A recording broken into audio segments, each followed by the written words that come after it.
Welcome to Women Voices in Sustainability. Here we are with my colleague Miranda. This podcast shines a spotlight on remarkable women who are making a positive impact on our world through their work in sustainability. Through their inspiring stories, we aim to ignite the passion of the next generation of conscious individuals and dedicated professionals who are committed to addressing global changes. In today's episode, we have the privilege of interviewing Amanda de Andrade, an extraordinary woman who has been instrumental in driving change in the field of sustainability. But before we dive into our conversation, let's find out about Amanda. Amanda, welcome and tell us, where are you? What are you doing? Tell us something about you. Hello, Glenda. Hello, Ines. I hope you are well. Thank you so much for having me. This is such a privilege. I'm currently in Rio de Janeiro, Brazil. As you can see, I'm not on the beach, unfortunately, although it is a beautiful sunny day outside. And currently I am working on some of my private practice in environmental consultations. And I've actually been working a lot on my FSC board candidacy lately. Thank you, Amanda. And maybe for our listeners, FSC is the Forest Stewardship Council, the biggest certification system in the world. And today you are also applying to be part of the board of directors, no? So we will come later to this important activity. But before, we would like to know, Amanda, how were you interested in working in environmental aspects, and which are your main challenges on this, your specialities? And we would like to know a little bit more how you choose this environmental area as your profession. Okay. Well, a lot of people don't know I'm actually a marine biologist. And I became interested in marine biology when I was 12 years old after watching a National Geographic documentary on sharks. And one of the specialists that was interviewed was Dr. Eugenie Clark, who was a woman specialist in sharks. And I found that absolutely fascinating. I saw myself in her, and I became very excited to pursue a career in shark conservation. And I did. So when I joined university, I applied for a biology university here in Rio de Janeiro, Brazil. And I became a shark specialist and worked with that for a few years. But I worked very closely with local fishermen in order to obtain specimens of sharks so that I could carry on my studies. And very early on, you can't disconnect the biological studies and the ecological studies from the social aspects of conservation. And working so closely with these urban fishermen, which are definitely a different tribe, was so fascinating that I started working directly with that. And from there, I started working in environmental NGOs here in Brazil, first especially with marine conservation projects. And then later on, I took on a role as a project manager in a national NGO that worked with forest conservation. So today I migrated from the sea to land, but that passion is still with me. That's amazing, Amanda, the shark expert. The shark expert, yes. We live in a world of sharks. Next time Next time I'll see you, I will talk to you about sharks. Oh, let's do that, Glenda. I would love to. I miss it so much. Okay, Amanda, thank you for that. In your opinion, Amanda, what distinctive insights and qualities do women bring to the topic of sustainability? Sometimes there's a cliche that say that woman is better at collaborating, we have better soft skills. I definitely think that's true. But I think that what we bring that's different to the table, I think we're better at identifying problems and obstacles and finding ways to move around them. I think that's definitely a result of a more genuine curiosity, I think, that we bring to the table. In part because I feel that we're not as pressured maybe as men to be the one with the answer. Especially in leadership roles, I think we can afford to ask more questions, and I think that makes us more curious. And therefore, we become better at identifying these obstacles and solutions. And I think something else that's very important, I think that women are more willing to have difficult conversations than men. I think I don't know if it's a motherhood thing or if it's, we need to be able to sit down and approach delicate subjects in a mature way, in a calm way. And this makes us better, I think, at really listening and being more sympathetic listeners during hard conversations, which helps us, in leadership roles and group projects, which is what we all do in sustainability, is always with a group project. That's true. You talk about curiosity, leadership, willingness to talk. This is very important, no? But Amanda, in your career, profession, can you share with us a moment when you face a big challenge, problem, and maybe you have to make tough decisions, or you really need to put yourself into very strong position? So can you relate, or can you tell us a situation that was difficult for you and how you solve it? So we can learn from you, because these skills apply in different difficult situations. I think sustainability brings, a world of challenges. But I always find that the most challenging part is always dealing with people. And one of the hardest things that I've ever had to do, it was actually very early on in my career. I had just become a project manager, and I was overseeing a team of 10 or 15 people. And I had to fire a colleague from my team that actually was a very trusted colleague because of moral harassment. And it was a very difficult situation, because this was, it's when you have the word of a person versus the word of another, and you can see that there's a conflict there. You're not sure where the conflict is coming from, and you have to be very attentive in your listening, and you have to be very careful on how you treat the subject, and to make sure that you're having a fair assessment of the situation. And so, in a nutshell, what happened was that I had a coordinator who was morally harassing one of his employees. And he tried to get her fired. And something told me that there was something off in his story. And I started digging a little deeper. And then when I found out what was actually happening, I ended up firing him, which was very hard for me, because he was a key part of the team and a key part of the project.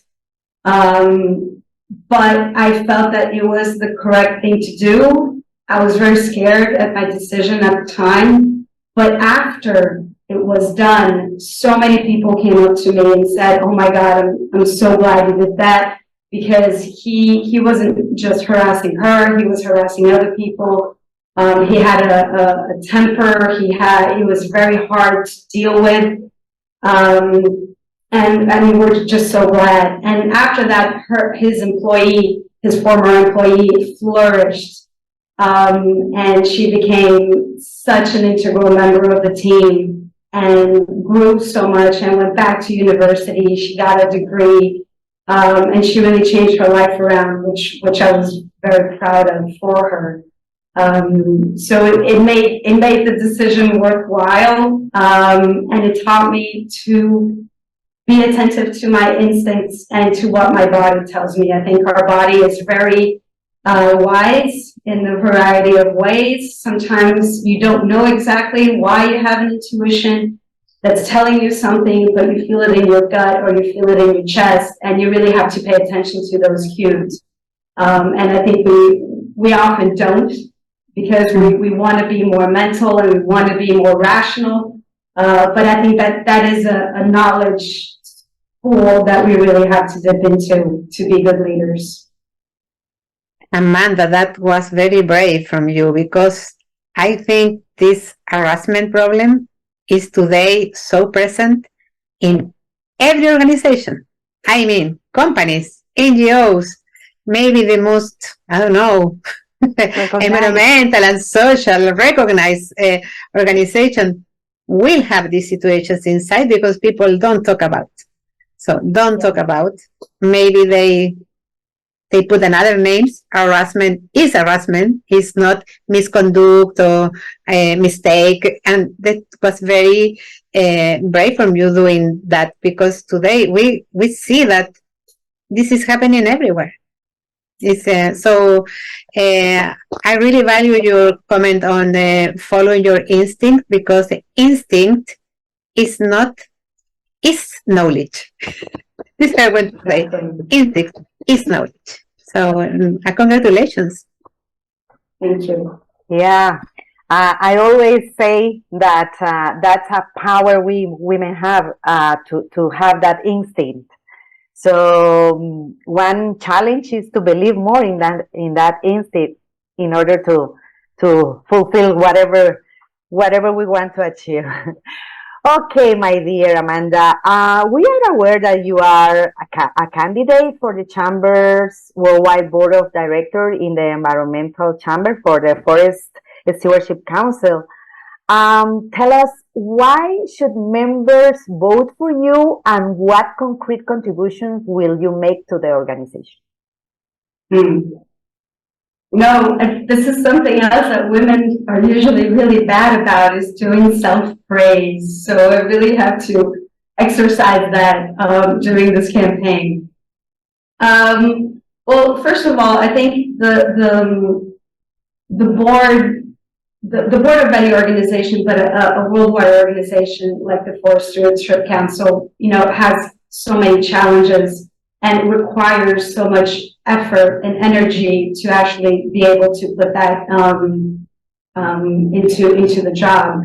And I think right now I'm at the optimal point of my career where I have enough experience, not only inside the FSC system, but outside of it as well, to actually bring some interesting components to the table. But I'm also young enough to have a lot of energy, a lot of hope, and a lot of excitement towards this organization. I think that sustainable forest management is such an important tool that we have, especially in tropical forests, to keep these important ecosystems standing with the populations that depend on these forests, actually managing them correctly to make sure that they're still here for future generations. It's such an important tool to actually provide a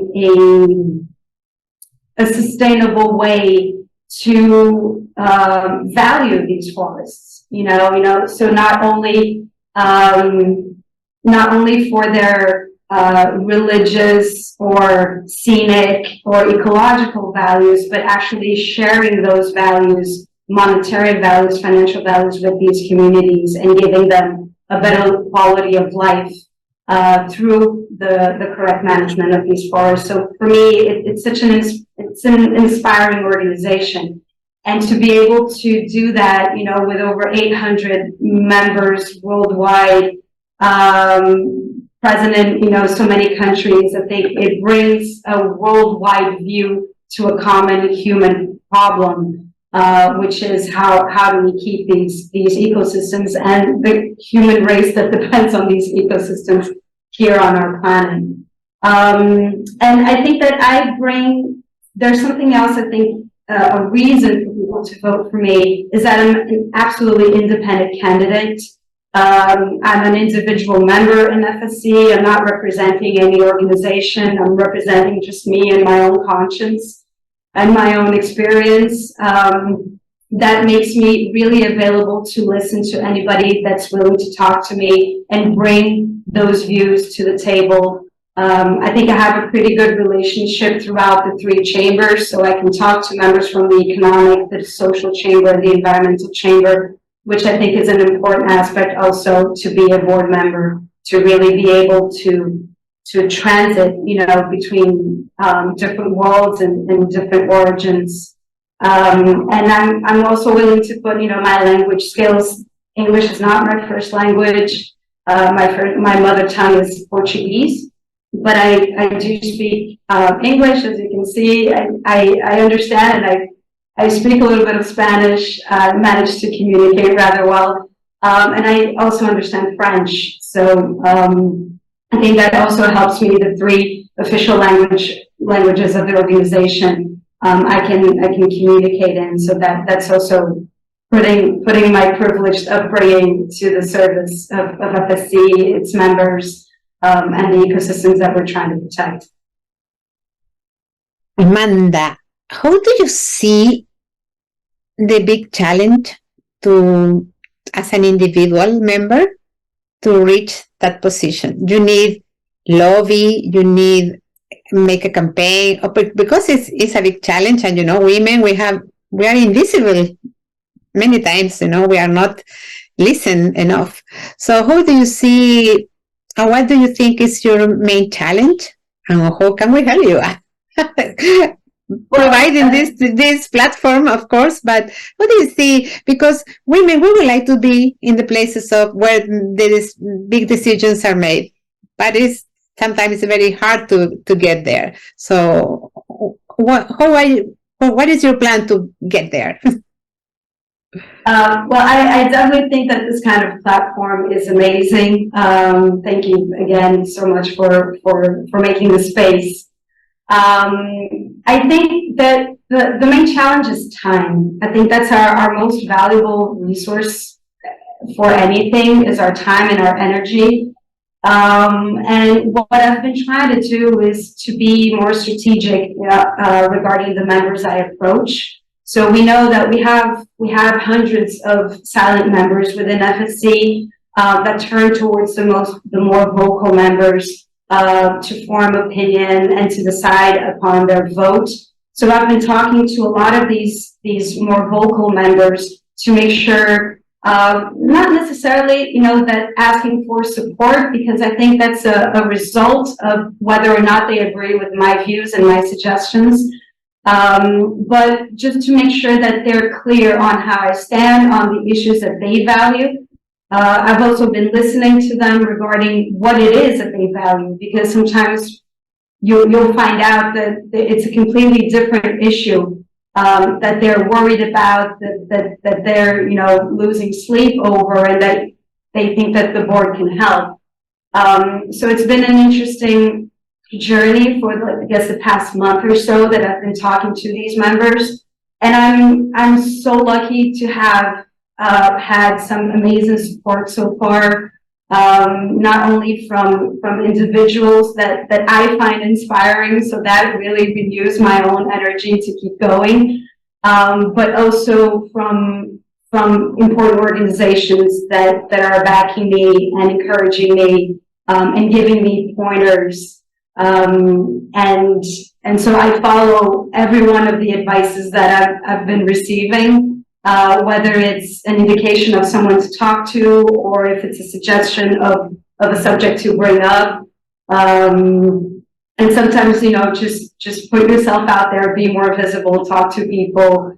I'm actually kind of a shy person, so it's definitely a challenge to answer, these kinds of questions and saying, no, for me, it's hard being our own cheerleader, but luckily I've had other people being my cheerleader, so this has been a very fulfilling experience so far. Oh, that's amazing, Amanda. Thank you, because we try to learn from women leaders, and what you do and what you describe is a strategy. And there are many takeovers from your strategy. What to do? No, be open. Look actively for support. This is something we are not used to do. No, because we're shy, as you said. We don't want to say too much about us. We don't want to I don't know, share ourselves, as you said. So I like it very much. There is one more thing that I found was very helpful. I started an exercise called fear setting. So fear setting is basically, instead of goal setting, it's a fear setting. So you think of a scenario. So you start with what if question. So what if I ran for the board of directors of FSC International? What's the worst that can happen, right? So the worst that can happen is that I lose the election. And so you start listing everything that bad that can happen, if that scenario becomes concrete. So then you let your imagination run free. I can be discredited as a professional. People won't like me anymore, or people won't take me seriously. Yada yada yada. And then you start looking at them. Is this really true? How can I mitigate this impact? What can happen? And most importantly, what is the cost of not doing it? So if you don't do it, what can happen? What's the worst that can happen? And that really helped me sort of put things into perspective, that the worst thing that can happen is not so bad. And the worst thing that could happen if I didn't run would be, for me to live in regret that I didn't take this opportunity when I could, that I didn't take this opportunity to help the organization that I believe in, or that I missed a chance to maybe put myself out there, put myself in the arena because I was, maybe afraid of a loss, and that's not so bad. Well, you put in the table a big topic we need to, my dear Glenda, to address in another podcast, which is limiting belief. Because we are full of limiting beliefs. Thank you very much for sharing that, because you are right on the point. Yeah, definitely. Nice strategy. I like that. So now, what do you think if we do this this exercise that I just talked to Maria Ines? She agreed on that, because I sometimes give us some more information about the person we are talking to. So the dynamic is as follows. I will say a word, and you can say rather a phrase or a word, whatever pops into your mind. So I will I will start with sharks. Ooh, shark. Sharks, elegance. Okay, I like that. Elegance. The next one is empathy. Oh, empathy. Sisterhood. Okay. Resilience. Strength. Okay. Hunger. Hunger. Drive. Okay. Women. Women. Caring. Okay. Sustainability. Sustainability. Think long term. Okay. Environment. Environment.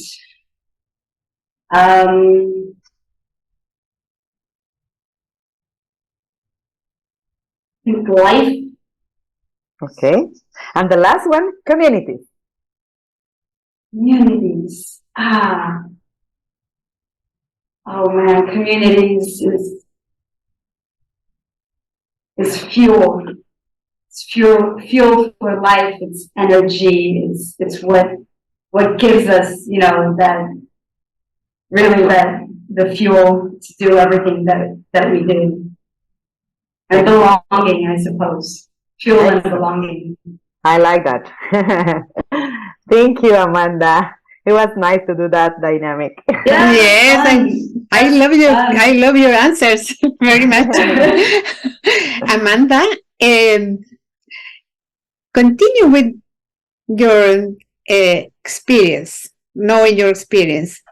How has been the experience for you working in a male dominant industry, like is a forest industry, which is not only male dominant, is conservative, super conservative. It's not the more, there are many discussions on new technologies and it's not too open for new things. So how is your opinion on that and your strategies to deal with that? Because we all, Glenda, me, have been victims, not victims, but we have succeeded in a very male dominant industry.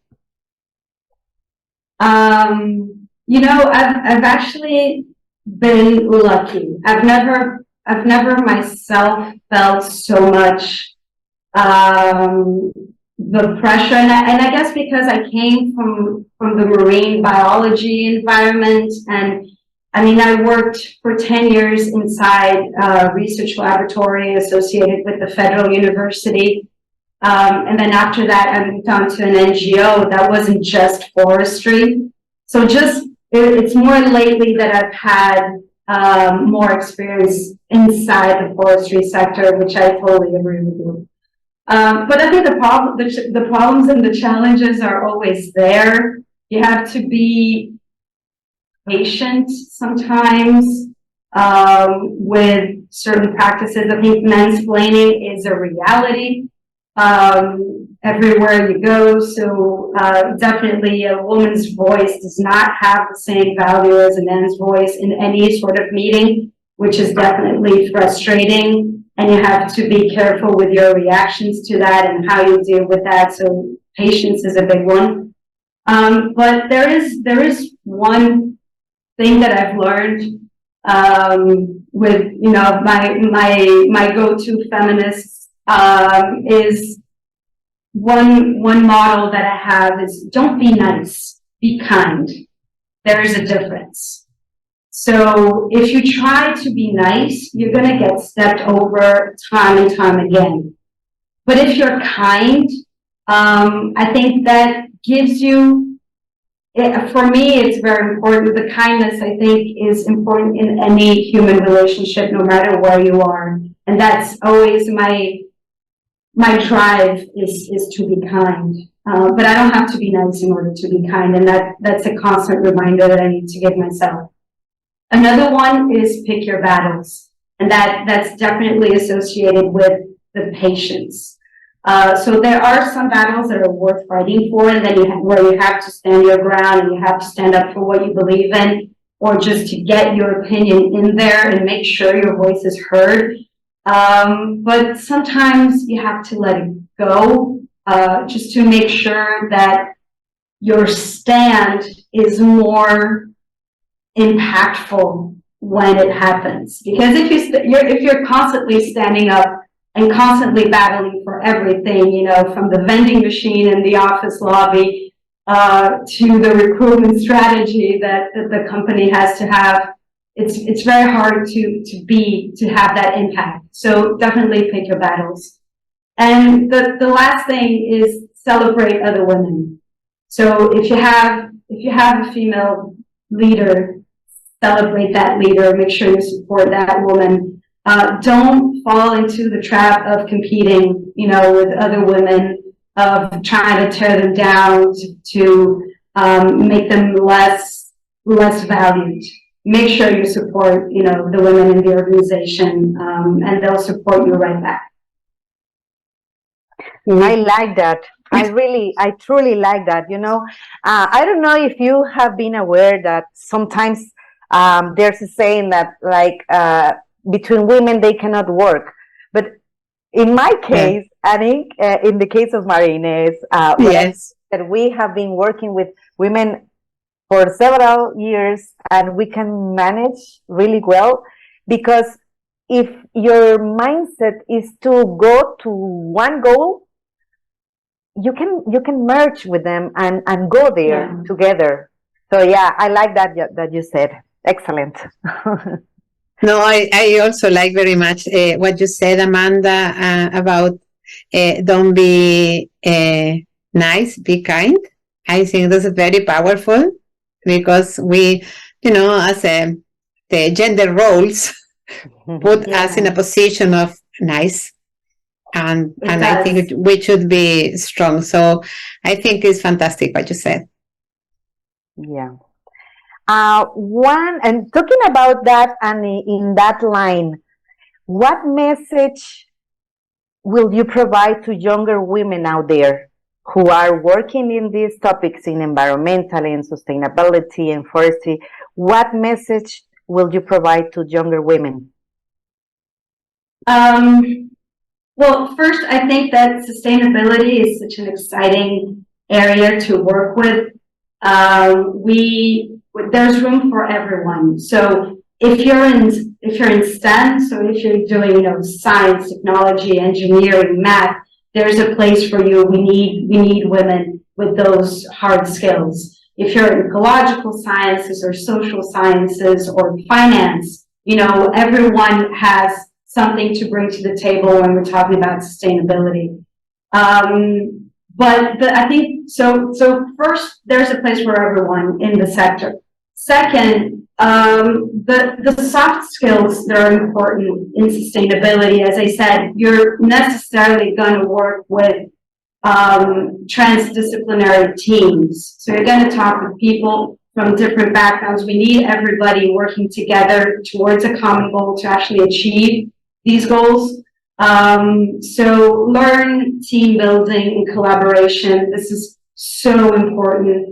For that, you need to be able to work on your language skills, and by that, I don't just mean learn English or learn Chinese, but learn how to speak with people who are from different backgrounds. So if you're a social scientist, learn to talk to an engineer. If you're a math geek, learn to talk to someone that's very into the humanities. You need to be able to communicate. Learn how to ask for help. That's a big one, and we don't usually want to do that, but the more you ask for help, the stronger your team is. Learn to say no. It's just as important as saying yes. And especially if you want to keep a little bit of that work-life balance, which is such a challenge in modern times, and especially true for women. We need to work on our mental health. We need to be healthy and sleep well and eat well and exercise well in order to perform at an optimal level. And that women usually put last. We always put ourselves last. So first it's the job, or first is the family, and then the job, and then ourselves. And we need to turn that around. Amanda, I should listen your advices before. Many years ago. Amanda, with Glenda, we have last question for you. Okay. What will you tell your 8-year-old self? My 8-year-old self? Yes. Oh, little Amanda. Little Amanda at 8 wanted to be a ballerina. Yeah, so I think I would tell her never stop dancing. Oh, nice. Amanda, nice. This is the ballerina and shark. I don't know, expert. It's amazing, how we learn so much about you. Yeah. No, thank you so much. I feel like I could go on with this conversation forever. It's been so We nice. know. Yeah. Once again, we sincerely appreciate this opportunity to learn more about you, Amanda. We wish you every success in achieving your goals, including securing a place in FSC International Directory. And finally, we invite you to keep listening to these women voices in sustainability so you can learn more and you can support more brilliant, amazing, wonderful women like Amanda. Thank you so much. See, Amanda, we wish you the best, and we wish you the best only. Thank you so much. Right back at you. No.